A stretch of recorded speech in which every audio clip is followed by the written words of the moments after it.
My name is Grace, and I am 31 years old. I just inherited $200,000 from my grandmother. Right now, I am standing in my father's living room while he screams at me. His face is red, veins are popping on his neck, spit is flying from his mouth. He is yelling, that money was supposed to go to Paige for her student loans. But I did something different. I bought my brother Marcus a house. My father has never looked at me with such hatred. But Marcus, standing behind our father, has tears streaming down his face. Those tears told me everything I needed to know. I made the right choice, even if it cost me the family I thought I had.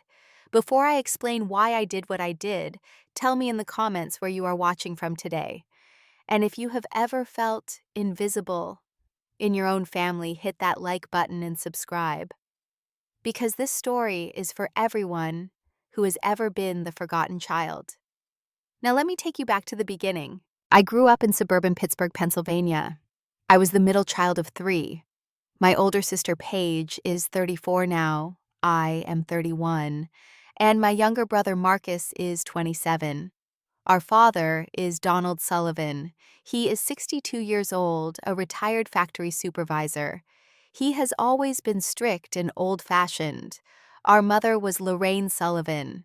She passed away when I was 19 from cancer. Before Mom died, our family had balance. Mom was the peacemaker in our house. She saw all three of her children equally. She noticed when any of us needed attention or support. She made sure nobody felt left out or overlooked. But after Mom's death, everything shifted. The balance we had disappeared almost overnight. Dad's favoritism toward Paige became undeniable. It was like a veil had been lifted, and suddenly the truth was impossible to ignore. Paige was blonde and outgoing. She had been a cheerleader in high school and prom queen. She was everything Dad considered a success. He called her his princess without any shame. Paige got everything she asked for. She got a car when she turned 16. She got money for study abroad trips in college. Dad paid her sorority fees without question. Whenever Paige entered a room, Dad beamed with pride. His whole face lit up like she was the sun itself. Then there was me. I was quieter than Paige. I was studious and brunette and bookish. I preferred libraries to parties and books to social events. Dad never seemed to notice my accomplishments. I made the honor roll every single semester of high school. When I showed him my report card, he would glance at it and say, "That's nice." He never looked up from the television. I won the science fair my junior year. I worked on that project for 3 months. When I told him about it, he said, "Good job," without making eye contact. That was the extent of his praise for me. And then there was Marcus. My younger brother was sensitive and artistic. He loved to draw and paint from the time he could hold a crayon.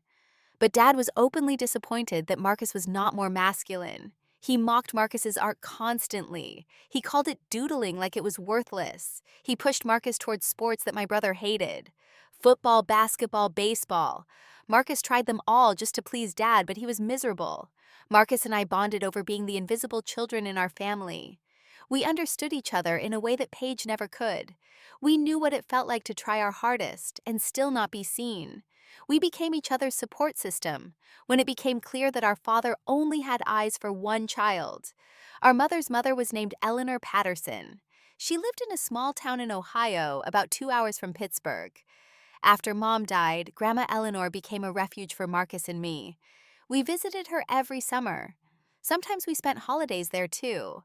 Her little house felt more like home than our actual home did. Paige rarely came with us on these visits. She always had excuses.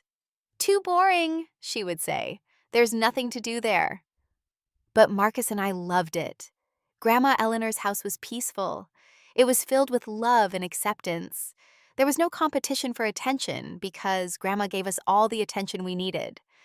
Grandma Eleanor saw things in our family that others pretended not to notice. She was sharp and observant even as she got older. One summer when I was 23 and struggling with the reality of my family dynamics, she sat me down on her porch. She looked at me with those knowing eyes and said something I have never forgotten.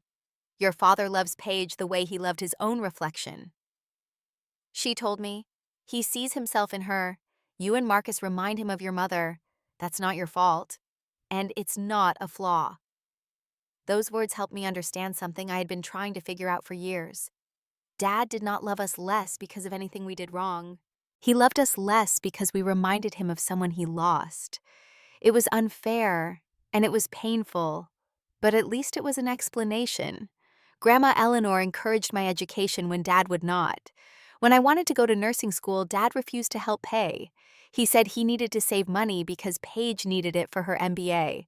He told me I could take out loans like everyone else. But Grandma Eleanor stepped in.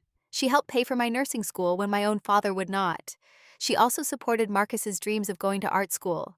She bought his supplies year after year: paintbrushes, canvases, expensive paints that Marcus could never afford on his own. She framed his paintings and hung them all over her house. Every wall in her home was covered with Marcus's artwork. She believed in him when no one else did. Marcus and I called Grandma Eleanor's house the real home. It was where we felt safe. It was where we felt valued. It was where we could be ourselves without judgment or comparison. Grandma Eleanor was 89 when she started getting sick. First came the dementia. It was slow at first, just small moments of confusion. Then it got worse. Then came the heart failure. Her body was giving out, and there was nothing anyone could do to stop it. I drove to Ohio every weekend for 2 years to help care for her. I would work my nursing shifts during the week, and then make the 2-hour drive on Friday night. I spent my weekends changing her sheets, giving her medication, cooking her meals, and just sitting with her so she would not be alone. Marcus came when he could. He was working 2 jobs just to survive, but he still made time for Grandma. He would drive down once a month, sometimes more often, when things got really bad. We took turns being there for her. Paige visited twice in those 2 years. Both times she stayed for less than an hour. "I'm so busy with my career," she would say. "You understand, right?" I did not understand. I still do not understand. But I stopped expecting anything different from my older sister. I was there when Grandma Eleanor passed away. I was holding her hand and telling her she was loved. Marcus was on FaceTime because he could not afford a last-minute flight. We both cried as she took her last breath. It was peaceful, at least. She was not in pain anymore. Paige texted during the final moments. "So sorry, stuck in meetings, send my love." She did not call. She did not come. She just sent a text message while our grandmother died. The funeral was small and quiet. It was exactly how Grandma Eleanor wanted it. I organized everything because no one else stepped up. Marcus helped when he could, taking time off from both his jobs to be there. Dad came to the funeral, but he seemed impatient the whole time. He kept checking his watch like he had somewhere better to be. Paige arrived late and left early. She claimed there was a work emergency that could not wait. She hugged a few relatives, shed a few tears for show, and then she was gone. That was the extent of her grief for the woman who had loved us all. After the funeral, I felt empty. I had spent 2 years watching Grandma decline. I had given so much of myself to caring for her, and now she was gone. But I also felt at peace. Grandma was finally free from pain. She was finally at rest. What I did not expect was the lawyer's call 2 weeks later. Grandma Eleanor had left a will. Most of her savings went to charity, which did not surprise me. She had always been generous. She donated to causes she believed in throughout her entire life. But there was one thing she left specifically to family. She left $200,000 to me. The letter attached to the will explained everything. It said, "For my Grace who showed me what true love looks like, use this money to build the life you deserve. And take care of your brother. He needs someone in his corner." There was no mention of Paige. There was no mention of my father. Just me and Marcus. Just the 2 children who had actually shown up for her. I cried reading that letter for an hour. Grandma Eleanor saw us. She always saw us. And even in death, she was still taking care of the ones who needed it most. I made a mistake. I told my father about the inheritance. I thought he would be happy for me. I genuinely believed that for one moment he might show some pride in me. I called him the day after meeting with the lawyer. "Dad, Grandma left me some money in her will," I said. His first question was not about how I was feeling. It was not about whether I was okay after losing my grandmother. His first question was, "How much?" I hesitated for a moment before answering. 200,000. There was silence on the phone. It stretched out for several seconds. Then he spoke, and his words made my stomach drop. Well, that's convenient. Paige has been struggling with her loans. I was confused. What do you mean? Eleanor always liked you best, he said, his voice sharp. The least you can do is help your sister. Paige has nearly $100,000 in student debt from her MBA. That money should go to family. I could not believe what I was hearing. Grandma specifically left it to me. She wanted me to use it for my future. His voice turned cold. Don't be selfish, Grace. Paige needs it more than you. You're a nurse. You have a steady job. Paige is still building her career.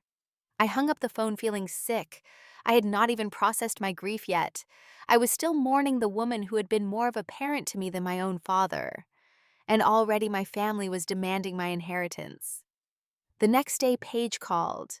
Her voice was sugary sweet, dripping with false kindness. Gracie, Dad told me the amazing news. I'm so happy Grandma thought of you. I waited, knowing something was coming. Listen, she continued.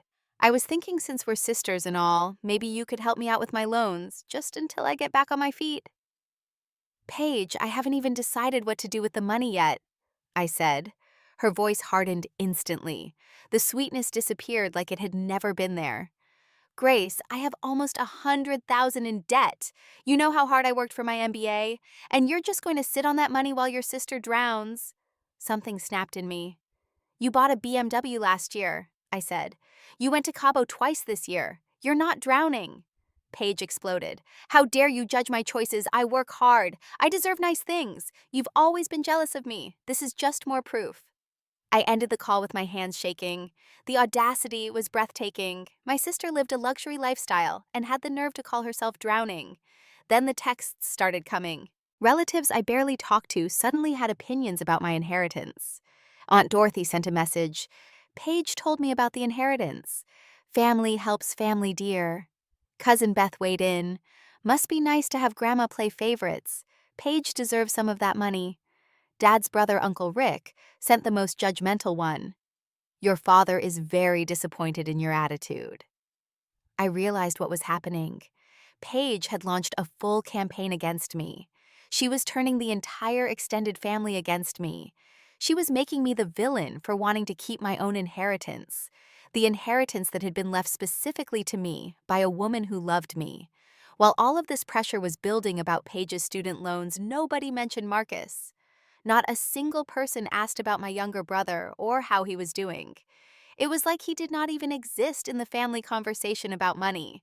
I called Marcus to check in on him. I needed to hear a friendly voice. I needed to talk to someone who would not make me feel guilty for existing. Marcus lived in a tiny studio apartment in Philadelphia.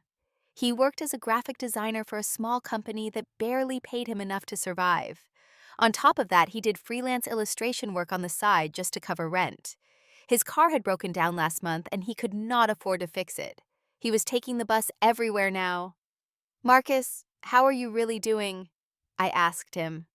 There was a long pause before he answered. I'm okay. I always figure it out. I pressed further. You know, Grandma left me some money. Yeah, I heard, he said. His voice was tired. Dad and Paige are pretty upset about it. They've been texting me too, trying to get me on their side. Are you on their side? I asked. Marcus laughed, but it was a sad sound. Grace, I'm never on anyone's side. I'm invisible, remember? No one asks what I need. No one ever has. That comment broke something inside me. I thought about Marcus at 16 years old showing Dad his art portfolio. He had worked so hard on those pieces. He was hoping for college support, some encouragement, anything positive. Dad looked at the portfolio for about 30 seconds. Then he said, "This isn't a real career. Get a business degree like your sister." Marcus worked 3 jobs through community college after that. He never asked the family for help because he knew what the answer would be. He just figured it out on his own like he always did. Meanwhile, Paige got $50,000 from Dad for her MBA. She never paid back a single cent. The injustice of it burned in my chest. My brother had been struggling his entire adult life, while our sister got handed everything. Nobody saw Marcus. Nobody cared about Marcus. Except me and Grandma Eleanor. I started thinking about what Grandma really wanted. Her letter said to take care of my brother. She said he needed someone in his corner. Maybe that was the answer all along. Maybe the money was never meant for my future alone. Maybe it was meant for Marcus's future too. I needed to see Marcus's situation for myself. Hearing about his struggles over the phone was one thing, but I needed to witness it with my own eyes. So I drove to Philadelphia to visit him without telling anyone else in the family. His apartment was worse than I had imagined. It was a third-floor walk-up with no elevator. The stairwell smelled like old carpet and mildew. I was out of breath by the time I reached his door. Inside the apartment was tiny. One room served as bedroom, living room, and kitchen. The walls were thin, and I could hear the neighbors arguing through them. Marcus told me the hot water was unreliable. One of the windows would not close properly, letting in cold air even in winter. But Marcus had made it beautiful despite everything. His artwork was everywhere, covering the walls with color and life. Plants sat on the windowsill, somehow thriving in the limited light. Colorful blankets he had found at thrift stores covered the worn furniture. He was making the absolute best of a hard situation. He looked embarrassed when I walked in. "Sorry," he said. "I know it's not much." "You've made it a home," I told him. "That takes talent." We walked through his neighborhood together. Marcus showed me the community center where he taught free art classes to kids on weekends. He did not get paid for it. He just wanted to give back to the community that had welcomed him. He showed me the coffee shop where he did freelance work, sitting for hours with his laptop because they had free Wi-Fi and he could nurse a single cup of coffee. He showed me the park where he went to sketch when he needed peace, when his tiny apartment felt too claustrophobic. My brother had built a life with nothing. He had built a community with nothing. He had created meaning out of struggle. I asked him carefully, "Marcus, if you could change one thing about your life, what would it be?" He thought about it for a long time. We were sitting on a bench in the park watching pigeons fight over breadcrumbs. Finally, he answered, "I'd want a place that was really mine, where no landlord could kick me out, where I could set up a real studio, maybe teach more classes. Somewhere I could finally feel permanent." His eyes were wistful, like he was describing an impossible dream, like he knew it would never happen. My heart broke for him in that moment. That night I drove back to Pittsburgh with a decision forming in my mind. I knew what I had to do with Grandma Eleanor's money. I started researching Philadelphia real estate the next day. I did not tell anyone what I was planning. I searched for hours, looking at listings, comparing neighborhoods, checking prices. Then I found it. A small row house in Marcus's neighborhood. 3 bedrooms, which was more space than he had ever had. It needed some work, but the structure was solid. The price was $185,000. The previous owner had been elderly, and it was being sold as an estate sale. The house had a basement that would be perfect for an art studio. It had a small backyard where Marcus could have the garden he always dreamed about. It was everything he needed. I made an appointment to view the property alone. I did not want to get Marcus's hopes up before I was sure. I walked through the empty rooms, imagining his reaction. I could see his paintings on these walls. I could see his plants in these windows. I could see him cooking in this kitchen, finally having space to make proper meals. I made an offer that same day. Cash, no contingencies. I offered the full asking price because I did not want to risk losing it. The seller accepted within 24 hours. Closing was scheduled for 3 weeks out. I told no one except my best friend Mira. "Your family is going to lose their minds," Mira said when I told her. "I know," I replied, "but this is right. I feel it in my bones." "Grandma Eleanor would be so proud," she said. That confirmation was all I needed. I was doing the right thing. I was following the instructions in Grandma's letter. I was taking care of my brother. 2 weeks after I closed on the house, before I could tell Marcus about it, my father called. His voice was tense. "Family dinner Sunday," he said. "Everyone needs to be there." My stomach dropped. "What's this about?" "Just family time. Be there at 5. He hung up before I could object. I knew immediately that something was wrong. Dad never called family dinners. He was planning something. I told Mira about the call. "This feels like an ambush," I said. "Want me to come?" she offered. "I can wait in the car as backup." "No," I said. "I need to face this alone, but I'll text you if things go bad." Sunday arrived. I drove to my father's house with a knot in my stomach. Paige's BMW was already in the driveway. Marcus's old Honda was parked on the street. I took a deep breath and walked inside. The living room was staged like an intervention. Dad was sitting in his armchair like it was a throne. Paige was on the couch looking smug and satisfied. Marcus was in a corner chair looking uncomfortable and confused.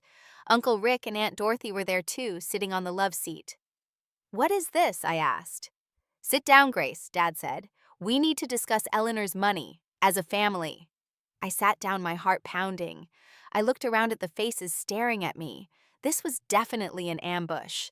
Dad started speaking like he was delivering a verdict. His tone was authoritative, the same voice he used when we were children, and he was laying down the law. "I've talked to everyone here," he said. "We all agree that Eleanor's inheritance should help the whole family." I stayed silent, waiting for what came next. "Paige has significant debt from investing in her education," he continued. "The responsible thing is to use that money to pay off her loans." Paige jumped in, her voice triumphant. "I've already calculated it. If you give me $90,000, I can consolidate and be debt-free." Uncle Rick nodded in agreement. "It's only fair, Grace. Eleanor wouldn't want to see family divided over money." Aunt Dorothy added her opinion too. "Paige has worked so hard. You can't just keep everything for yourself." I looked around the room at all of them. Dad with his judgmental stare, Paige with her smug satisfaction, Uncle Rick and Aunt Dorothy nodding along like they had any right to an opinion about my inheritance. Then I looked at Marcus. He was staring at the floor, silent as always. No one had mentioned him once. No one had asked about his struggles. He was invisible even in this conversation about money. Something snapped inside me. Years of being overlooked came crashing down. Years of being dismissed and taken for granted. Years of watching Marcus suffer the same fate while Paige got everything handed to her. Grandma Eleanor's letter burned in my memory. "Take care of your brother. He needs someone in his corner." I stood up slowly. The room went quiet. "I have something to tell all of you," I said. My voice was steadier than I expected. Inside, I was shaking, but I knew what I had to do. "I already spent the money," I said. Silence fell over the room like a blanket of snow. Dad's face went red almost instantly. "What do you mean, spent it?" he demanded. "I bought a house," I said. Paige let out a screech that hurt my ears. "You bought yourself a house with money that should have helped me." I turned to look at Marcus, who was staring at me with confusion all over his face. "I didn't buy it for myself," I said. I walked over to stand near my brother. "Marcus, I bought you a house." His face went pale. "What?" "A 3-bedroom row house in your neighborhood," I continued. "It has a basement perfect for an art studio. A backyard where you can have a garden. It's yours. Free and clear, no mortgage." Marcus started crying, not small tears, but full sobbing. His whole body shook with the force of it. Years of struggle, of being invisible, of figuring everything out alone, were all crashing down on him in one moment. He covered his face with his hands. The sound of his crying filled the silent room. I knelt beside his chair and put my hand on his shoulder. "Grandma wanted me to take care of you. This is me doing that." Dad shot out of his chair like he had been launched from a cannon. His face was purple with rage. "That money was for her loans," he screamed, pointing at Paige. "Paige is drowning in debt, and you give a house to Marcus." His voice cracked with anger. "What does Marcus need a house for? He's a goddamn artist. He'll never amount to anything." I stood up to face my father. I was done being small. I was done being quiet. "Dad, listen to yourself," I said. "Paige makes 6 figures at her consulting job. She drives a BMW. She takes 3 vacations a year. Her debt is from choosing an expensive MBA program, not from struggling. Marcus works 2 jobs just to afford a studio apartment with no hot water. And you've never once offered him a cent." Dad sputtered, searching for words. "Paige is building a career. Marcus is wasting his life on drawings. Marcus teaches free art classes to underprivileged kids." I shot back. "He volunteers at a homeless shelter every Thanksgiving. He's built a community with nothing, while Paige builds Instagram followers. Don't talk to me about wasting lives." Paige jumped up from the couch, her face red with fury. "How dare you? I worked hard for everything I have." I turned to face her. You had Dad paying your rent through grad school. You got $50,000 for your MBA. A new car for your 21st birthday. When did Marcus get any of that? When did I? That's different, Paige screamed. I had potential. We all had potential, I said. You just had favoritism. Uncle Rick tried to intervene. Now, Grace, let's be reasonable about this. I turned on him too. Uncle Rick, when was the last time you asked about Marcus? When was the last time anyone in this family called to check on him? He had pneumonia last winter and worked through it because he couldn't afford to miss shifts. Did anyone know that? Did anyone care? Aunt Dorothy spoke up nervously. We can't be responsible for everyone's problems. Then why is everyone responsible for Paige's? I asked. The room went silent. Nobody had an answer. I pulled out a copy of Grandma Eleanor's letter. My hands were shaking, but my voice was strong. Grandma Eleanor saw what this family really is, I said. She saw how Marcus and I were treated. That's why she left the money to me. Not because she played favorites, because she wanted to correct yours. I read the letter aloud, every word. For my Grace, who showed me what true love looks like, use this money to build the life you deserve. And take care of your brother. He needs someone in his corner. Dad's face went from red to white. She didn't mention Paige at all. No, I said, because Paige visited her twice in the year she was dying, while Marcus and I were there every chance we could get. Love isn't automatic because of blood, it's earned, and Grandma knew who earned it. Marcus had been crying quietly through all of this. Now he stood up wiping his face. His voice was rough but steady. Dad, my whole life I tried to make you proud, he said. I worked harder than anyone. I got no support. I never complained. I watched you pour money into Paige while telling me to figure it out myself. I never asked why. I just accepted it. He paused, taking a shaky breath. But Grace saw me. Grandma saw me. That house isn't just walls and a roof. It's someone finally saying I matter. I matter enough to invest in. I've waited 27 years to feel that from my family, and it didn't come from you. Dad had no response. His mouth opened and closed, but no words came out. For the first time in my life, my father was speechless. Marcus grabbed his coat from the chair. Grace, I need some air. Can we go? I nodded, took my brother's arm, and we walked out together. We left Dad, Paige, the aunts and uncles sitting in stunned silence. We got in my car and drove away without looking back. We drove in silence for the first 10 minutes. The tension from the confrontation still hung heavy in the air. Then Marcus started laughing. It was a strange sound mixed with crying, laughing and sobbing at the same time. Are you okay? I asked, glancing over at him. I can't believe you did that, he said. In front of everyone, Dad's face when you said you bought me a house. I've never seen him speechless in my entire life. He deserved to hear the truth, I said. We both did. Marcus's laughter faded, replaced by something more serious. Grace, the house. It's too much. I can't accept it. I pulled the car over to the side of the road. I turned to face him directly. Marcus, you can accept it. Grandma wanted this. I want this. You've spent your whole life getting nothing while deserving everything. Let someone take care of you for once. Marcus broke down again. All the walls he had built over the years came crashing down. I held him while he sobbed in the passenger seat of my car. All the years of pain were finally releasing. When he calmed down, he looked at me with red eyes. Can I see it, the house? I smiled and pulled out the keys from my purse. I was hoping you'd ask. We drove to Philadelphia to the row house I had bought for him. It was on a quiet street with brick facades and small porches. Nothing fancy but solid and welcoming. Marcus walked up the steps in a complete daze. I unlocked the door and let him enter first.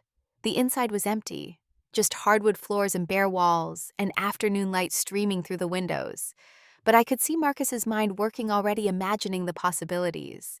He walked through, slowly touching the walls like he needed to prove they were real. In the living room, he said, I could put my big easel here by the window. The light is perfect.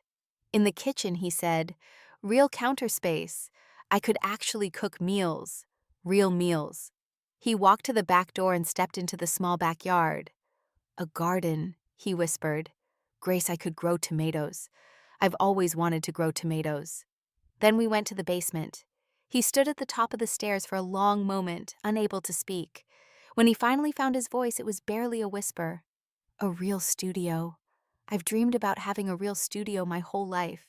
We went upstairs to the bedrooms. The master bedroom had a built-in closet. The second bedroom he immediately designated as a guest room. For when you visit, he said. The third bedroom made him pause. Maybe an office or a reading nook. I don't know, I've never had this much space to think about. We went back downstairs and Marcus sat on the floor in the empty living room. Just sat there in the middle of his new home staring at the walls. Grace, this is the nicest place I've ever lived, and it's mine. No landlord can take it away. No one can raise the rent and push me out. I'm home. I sat down beside him on the hardwood floor. You've always deserved a home, Marcus. Now you have one. Over the next 2 weeks, the fallout from the family dinner was severe. Dad refused to speak to me. Every call I made went to voicemail. Every text went unanswered. Paige sent furious messages almost daily. You've ruined this family. Grandma would be ashamed of what you did. I hope you're happy being alone forever.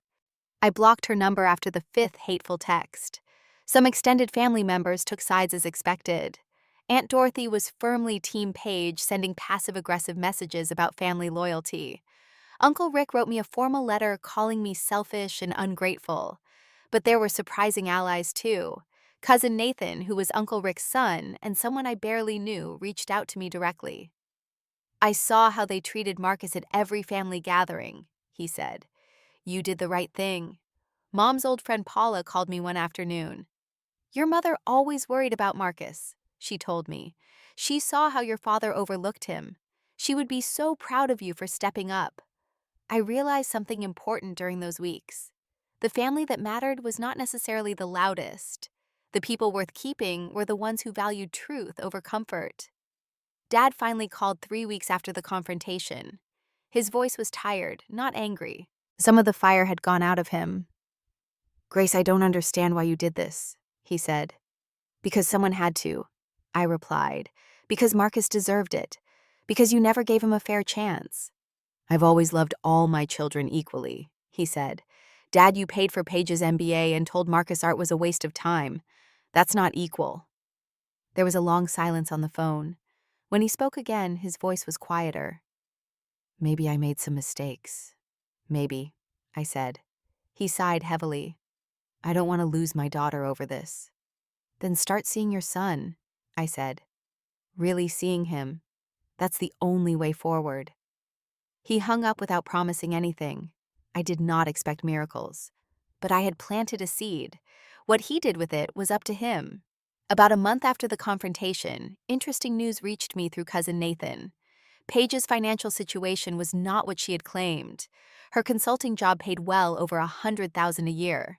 But she was drowning in credit card debt on top of her student loans. Not struggling because of education, but struggling because of a lifestyle she could not afford. Shopping sprees, expensive trips, designer items she did not need. Her MBA loans were actually on income-based repayment, barely impacting her monthly budget. The $90,000 she wanted from me would not have gone to student loans at all. It would have paid off credit cards and maybe a few payments on her leased BMW. I felt vindicated, but also sad. Paige had every advantage in life, and still could not manage, because she never learned consequences. Dad always bailed her out. Mom was gone too soon to teach her differently. Meanwhile, Marcus had built a life from nothing, responsibly, honorably, without any help from the people who should have supported him. 3 months after the confrontation, Paige had to sell the BMW. She moved to a smaller apartment. She was finally starting to face reality. Dad could not bail her out anymore. His retirement savings were not infinite. I did not gloat, but I did not feel sorry for her either. Consequences were Paige's best teacher, maybe the only teacher she would ever accept. Marcus moved into his house officially 6 weeks after the closing. I drove down to Philadelphia to help him move. There was not much to bring from his tiny studio apartment. His art supplies filled a small rental truck. Everything else fit in my car. We worked all weekend setting up his new home. The living room got a secondhand couch and his paintings everywhere. The kitchen was organized with cookware from thrift stores, and the smell of fresh herbs filled the air within days. Marcus had already started his windowsill garden. The basement transformation into a studio was magical. Marcus built shelving from reclaimed wood. He set up proper lighting for painting, something he had never been able to afford in his old apartment. He organized supplies that had been stuffed in boxes for years, finally giving them a proper home. The first night in his new house, I stayed over in the guest room. We made dinner together in the real kitchen. We sat on the back porch and watched fireflies dancing in the yard. "I keep waiting to wake up," Marcus said, "waiting for someone to say there's been a mistake." "No mistake," I told him. "This is your life now." He was quiet for a moment. "I don't know how to thank you." "Live well," I said. "That's the only thanks I need. Grandma is watching. Make her proud." "I will," he promised. "I promise I will." 3 months after moving in, Marcus had a new vision. He wanted to open his basement studio as a teaching space. Free classes for neighborhood kids, low-cost sessions for adults who wanted to learn. He wanted to call it Eleanor's Canvas after our grandmother. I helped him with the business paperwork and nonprofit registration. He designed the logo himself and painted a mural on the basement wall. It was beautiful, full of color and life and hope. Opening day came on a Saturday morning. 15 kids showed up for the first class. Their parents stood in the doorway grateful for a safe and creative space for their children. The local newspaper did a small feature story with the headline, "Local Artist Opens Free Studio for Community Youth." Marcus became a fixture in the neighborhood after that. Kids called him Mr. Marcus and ran to hug him when they saw him on the street. Parents brought homemade food as thanks for the classes. He was building something meaningful, something that mattered. His freelance work actually increased too. The exposure from the classes led to more commissions. A coffee shop wanted him to paint a mural and paid him $3,000. A community center hired him to redesign their logo. His income doubled within 6 months. It was not because of the house directly. It was because having stability freed his creative energy. He was not just surviving anymore. He was thriving. He was becoming the person he always had the potential to be. 8 months after the family confrontation, an unexpected visitor showed up at Marcus's door on a Sunday morning. It was Dad. He looked older somehow, smaller, less intimidating than he had ever seemed before. "Can I come in?" he asked. Marcus hesitated for a moment, then stepped aside to let him enter. Dad walked through the house slowly. He saw the paintings on the walls, the plants in the windows, the warmth that Marcus had created. He stopped at the photo of Grandma Eleanor that Marcus had placed on the mantel. "She always liked your drawings," Dad said quietly. "Hung them all over her house." "I know," Marcus replied. "She was the only one who did." Dad sat down heavily on the couch. He looked like a man carrying a weight he was finally ready to put down. "I came to apologize," he said. Marcus did not respond. He waited. "I've been thinking a lot since your sister's dinner," Dad continued. "Since Grace told me the truth. I didn't want to see it, how I treated you differently. But she was right. I gave Paige everything and expected you to figure it out. That wasn't fair." "No," Marcus agreed. "It wasn't. I don't know if you can forgive me," Dad said, "but I wanted you to know that I see you now. This house, what you've built here, it's incredible. You're incredible. And I'm sorry it took me 62 years to say that." Marcus was quiet for a long moment. When he spoke, his voice was steady but heavy with emotion. "Dad, I spent my whole childhood waiting for you to say that. At some point, I stopped waiting. I can't pretend those years didn't happen. But I can try to build something new, if you're willing to actually try." Dad nodded. "I'm willing." They did not hug. There was no dramatic reconciliation moment, but something shifted between them. A door cracked open that had been sealed for decades. Marcus called me that night to tell me about the visit. I was cautiously hopeful. "How do you feel about it?" I asked. "Weird," he admitted. "Suspicious, but also maybe relieved." I never expected him to apologize. The fact that he did means something, even if I'm not sure what yet. Over the following months, I watched from a distance as things slowly changed. Dad started coming to Marcus's art shows. He would stand in the back not saying much, but he showed up. That was more than he had ever done before. Dad even bought one of Marcus's paintings, a small landscape of the Ohio countryside where Grandma Eleanor had lived. He hung it in his living room where guests could see it. Paige was furious.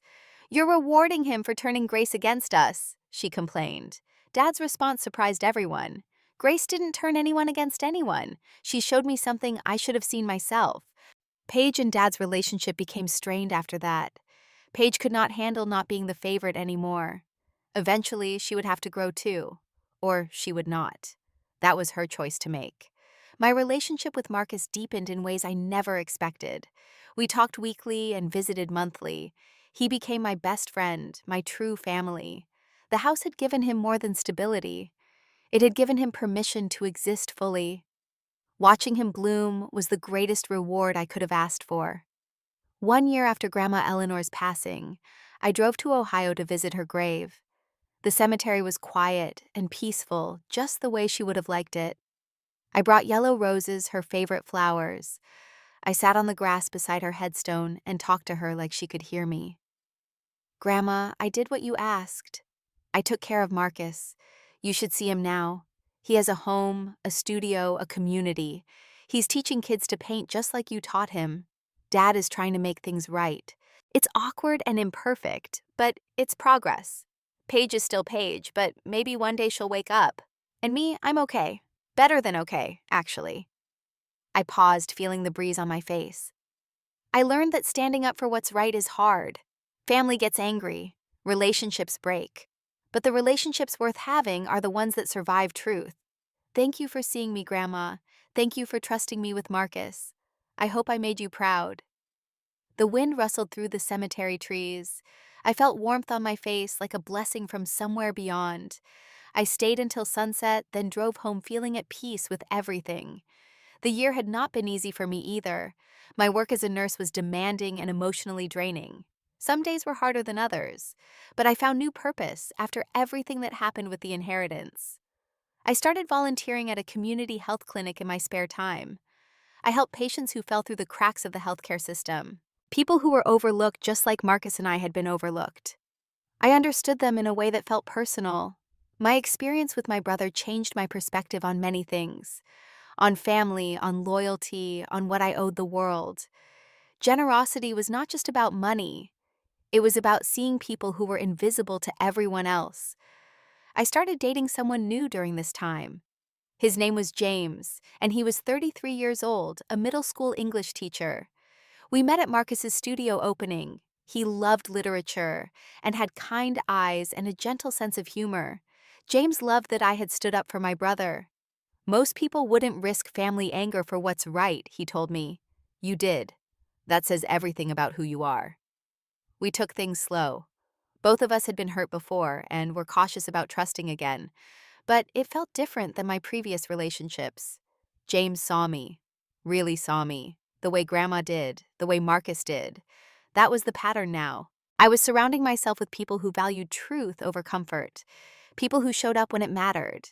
The old family dynamics had taught me what I did not want. Now, I was building what I did want. 14 months after the inheritance confrontation, I got an unexpected text from Paige. "Can we talk just us?" I agreed to meet her at a coffee shop neutral territory. When she walked in, she looked different. Less polished, more tired. No designer bag, simpler clothes. "Grace, I need to apologize," she said. I stayed quiet, giving her space to continue. "I was horrible to you. About the money, about everything. I told myself I deserved it because I worked hard. But Marcus worked hard too. You worked hard. I just had it easier and couldn't admit it." She took a shaky breath. "Dad's changing. He's seeing Marcus differently. And I realize that if I don't change too, I'll be alone. I don't want to be alone." I considered her carefully. This was the first time Paige had ever shown any self-awareness about her behavior. "Paige, I appreciate you saying this," I said. "But words are easy. Actions matter. Have you talked to Marcus? Really talked to him?" She looked down at the table. "Not yet. I'm scared. I don't know what to say." "Start with sorry," I told her. "Then listen. That's what Dad did. It's not comfortable, but it's real. Paige nodded slowly. We did not hug. We did not become best friends. But it was a beginning, a crack in the wall she had built around herself. I could not force my sister to grow, but I could leave the door open. Present day, a family gathering at Marcus's house, the first one since the confrontation. Dad came awkward but present. Paige came quieter than usual, trying to find her place. Grace and Marcus hosted together. It was a backyard barbecue, simple and warm. Kids from Marcus's art classes ran around the yard laughing and playing. James was there with me helping flip burgers on the grill. Dad sat with Marcus looking at his newest paintings. He was actually asking questions, actually listening to the answers. It was strange to watch but also hopeful. Paige played cornhole with some of the neighbors, laughing at her own bad throws. She was not performing for once. She was just being present. I stood on the porch watching my family, broken and healing, imperfect and trying. I thought about Grandma Eleanor. $200,000 had changed everything. But not because of the money itself, because of what it represented. Someone saying, I see you. I trust you. Do what is right. I did what was right, even when it cost me. Even when I was called selfish for being generous. Even when my own father screamed at me. Family is not about equal distribution of resources. It is about equal distribution of love and respect. When those are unequal, someone has to correct the balance, even if it makes you the villain in someone else's story. The people who get angry when you set boundaries are the people who benefited from you having none. Their anger is not your responsibility. Your integrity is. Inheritance is not just money. It is values and vision and trust. Grandma did not leave me $200,000. She left me permission to honor what I knew was true. The forgotten children do not forget each other. Marcus and I survived by seeing each other. Now we thrive by lifting each other. That is what family should be. My father screamed that the money was for Paige's loans. But Grandma knew better. She knew the money was for Marcus's future, for my freedom to choose what was right, for our family to finally face the truth. Marcus came to stand beside me on the porch. He handed me a wrapped package. Open it later, he said, when you're alone. That night I opened it at home. It was a painting of Grandma Eleanor's house in Ohio, the garden where we played as kids, the porch where Grandma read us stories, and in the window, two small figures, young Grace and young Marcus, looking out at a world that had not been kind to them, but looking together. On the back was an inscription. To my sister who saw me when no one else did, love Marcus. I hung it in my living room, center of the wall, where everyone could see. My dad thought I made a mistake giving my brother that house, but looking at this painting, at this life we have built, I know I made the only choice that mattered. I chose the family member who deserved it, and in doing so, I finally found my family. Now, I want to hear from you. Have you ever had to stand up for someone in your family when no one else would? Have you ever been the invisible child? Share your story in the comments below.